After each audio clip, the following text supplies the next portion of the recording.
Hey guys! Today is Wednesday at pareho kaming naka-day off ni Al, kaya naman naisipan kong yayain siyang mag-Newcastle. Actually, ayaw sana ni Al kasi nga winter, sobrang lamig, nakakawalang gana gumala, pero pinilit ko talaga siya.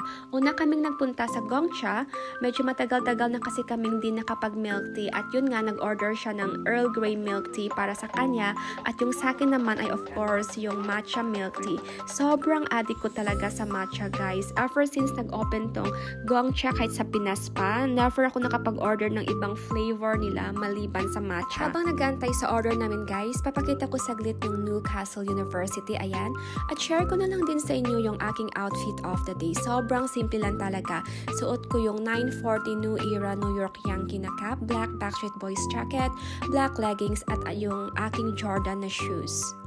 Finally, after a few minutes, ready na yung order namin. Pagkakuha namin ng order, agad na kaming lumabas ni Al patungo sa aming second stop, which is yung Soho, the Korean and Japanese street food dito sa Newcastle. Sa totoo lang guys, sobrang nag-crave talaga ako ng mga Korean at Japanese street food kahapon pa. Kaya sabi ko kay Al, kailangan ko talagang masatisfy yung cravings ko today since off ko naman. Ito talaga yung main reason bakit andito kami sa Newcastle ngayon. Habang naglalakad kami patungong Soho, nadaanan namin tong samot-saring mga paninda sa gitna ng city center. Ganito sila guys tuwing December kasi nga magpapasko. Sobrang na-amaze ako sa grill tower na yan. At kung makikita nyo, sobrang busy ng street sa Newcastle. Finally, nakarating na kami sa Soho at halatang first timer talaga kasi maling pintuan yung nabuksan ni Al. Pumunta kami sa kabila para makapasok at nang makapasok kami, agad naman kami in-entertain ng kanilang staff. Bit-bit pa yung aming mga milk tea. Pinaupo kami at binigyan kami ng menu. Nag-order ako ng bibimbap at si Al naman nag-order ng grilled unagi. At nagdagdag na rin kami ng avocado maki. Ito yung area na malapit sa amin guys. Di na ako nakapag-video sa buong resto kasi nahihiya ko sa mga tao. Maganda, maaliwalas at malinis yung loob ng Soho. Meron din silang mga table doon sa ibaba which is I think perfect for birthday celebrations or kapag marami kayo ng mga kaibigan yung pupunta dito. Ayan na guys, dumating na yung order namin. Nabusog talaga kami ng bonggang-bongga. Maliit lang tinan yung servings nila kapag nasa video pero ang dami niyan.